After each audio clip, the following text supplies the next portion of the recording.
Hey everyone! Today we're tackling homemade sandwich bread from scratch. If you've ever had anxiety about making bread, I'm here to show you step by step how to do it. This has been my go-to recipe for the last 6+ years, and it just takes a little bit of practice to get that perfect loaf. I'm here to guide you every step of the way, so let's get to baking and have some fun.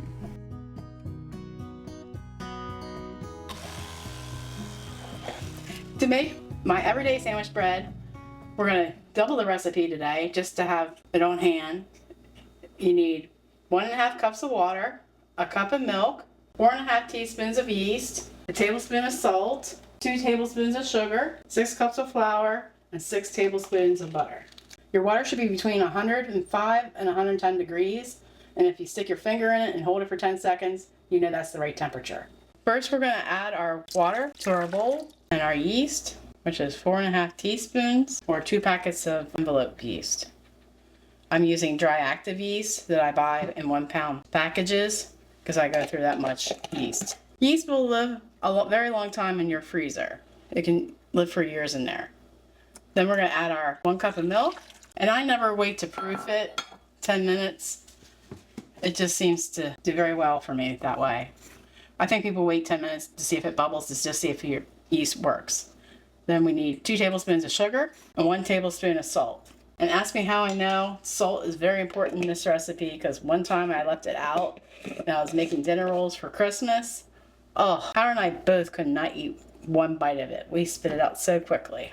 So all we need left is our bread flour and our butter. Now you can weigh 720 grams out, but if you don't have a kitchen scale, we're going to just spoon the flour into the measuring cup and level it off. You don't want to pack it in because that might make you a brick. Bricks are not good eats.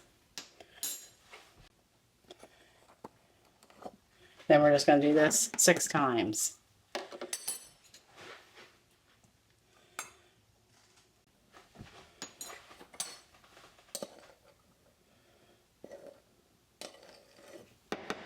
And that's 6. We're going to let the bread dough sit before mixing, and it's called an auto release. It allows the flour to fully hydrate with the water, which improves the dough structure and extendability. This resting period also allows the gluten to relax, making the dough easier to knead and less prone to tearing. And it can enhance the flavor and improving the oven spring and rise in the loaf. So we're going to set a timer for 10 minutes. Next, we're going to put the lid on and we're going to mix it well. Then we're going to slice the butter into pieces so it gets incorporated faster, and make sure your butter is softened to room temperature for it to incorporate easily. And knead it for 8 to 10 minutes. Then we're going to place the lid on. You're going to want the ingredients to come clean off the bowl, and this might take 2 to 3 minutes, maybe 4. And we should scrape down our sides. So you can tell that it's not coming away from the sides yet, so you want to start adding a tablespoon at a time to see. You want it to come clean from the sides of the bowl.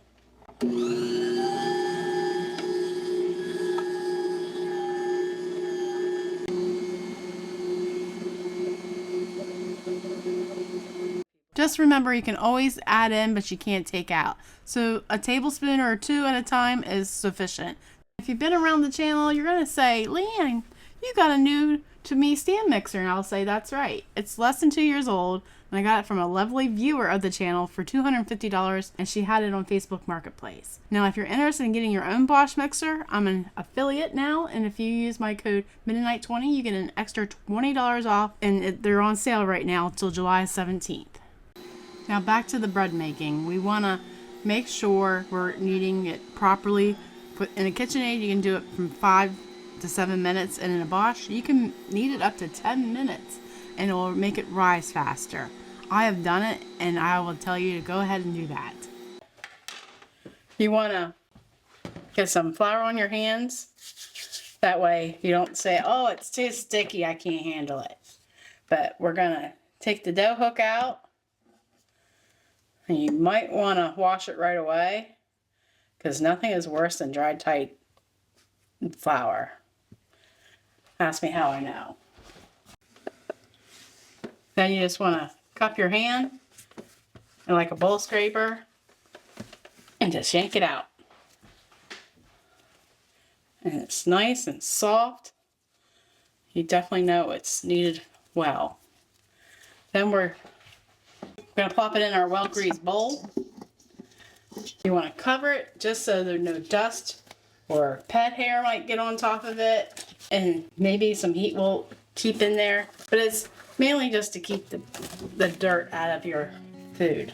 And if you're like me and have a busy life and can't remember to set timers or anything, we're going to set a time for when it's ready. You want to wait about an hour or till it's doubled in size to go to the shaping of the loaf. So look at this beautiful dough. So lovely. And it actually rose for an hour and a half because we had lunch. And being farmers, you know, you don't tell the farmer when he's having lunch. So we want to flour our surface so it don't stick to the counter. I use cast iron bread pans. They're an 8x4 loaf, and I like to weigh out my dough in 1 pound, 5 ounces. The bread never has problems coming out of the pan. All right, there we go. So I'm weighing it to 1 pound and 5 ounces, or close to it. What's left over, I'll just make hamburger rolls from. And I weigh those out to close to 3 ounces. I weigh those out to 3 ounces, 0.6. 4 is a little too much, and 3 is not enough. That one's just going to be Howard bun. So you basically want to tell the dough where it's going, and you don't let it control you. This is probably where people get anxiety about making bread. So you want to make it into a rectangle.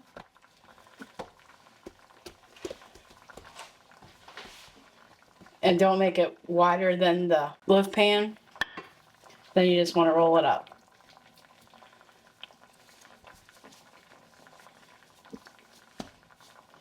Then you want to tuck in your ends, and by pinching them, you want to pinch it hard to seal.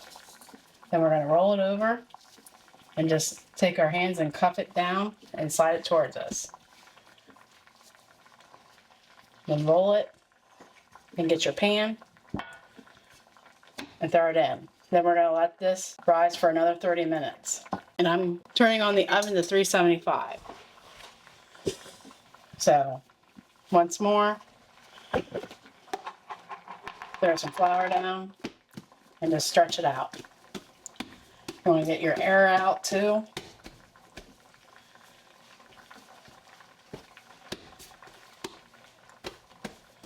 It's not that hard, folks, after you've done it once a week for 5 years. You just have to give yourself grace the first couple times, and it'll come to you. So we're just going to roll it up.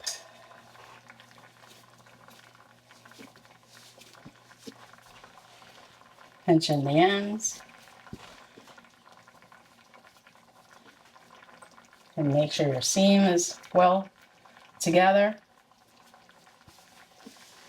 Tuck and roll. Just make sure your fingers are underneath it and roll that seam up. And again, plop it in the pan and let it rise. Now for hamburger rolls, I just tuck, tuck, tuck, tuck. Then we're gonna roll it on the counter to seal up that seam on the bottom. Then I just snack it and flatten it. Now I need to find a pan. I'm putting my hamburger buns on a small bar pan from Pantry. Different types of materials will leave you different results. Also, glass pans would be good for baking hamburger rolls.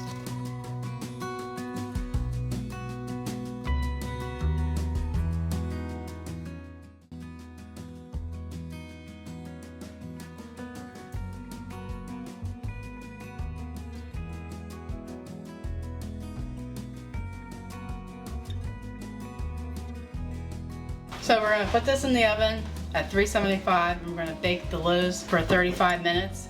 Hamburger rolls for 22 to 25 minutes.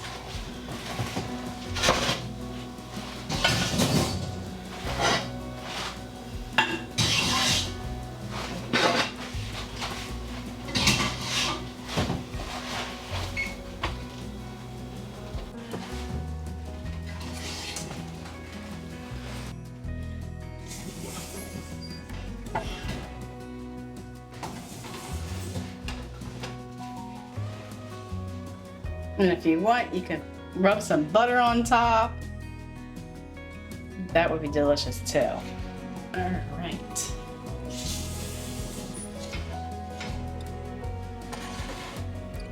Look at this beautiful bread. It rose so nicely. Now we're gonna let these sit in the pan for 5 minutes.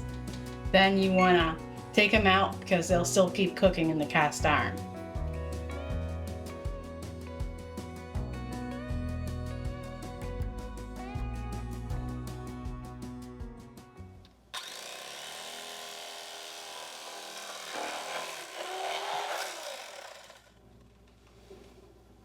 I just go to the bulk food store, the Mennonite store, and ask for the largest plastic bags that they put stuff in to sell. I just use that to store my bread in. It's just like where you go to the grocery store and you buy a loaf of bread in a plastic bag. It lasts me maybe 6 days this way, so it works. You don't want to try to make it last any longer, and then you can make breadcrumbs and croutons from the bread that you don't use before the 6 days is up.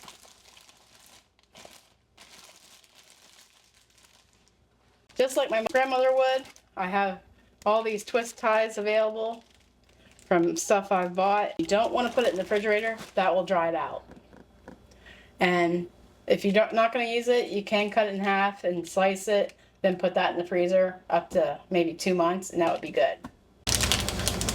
And if you don't have a Mennonite bulk food store near you, I'll leave a link to an Amazon store that sells them for your convenience.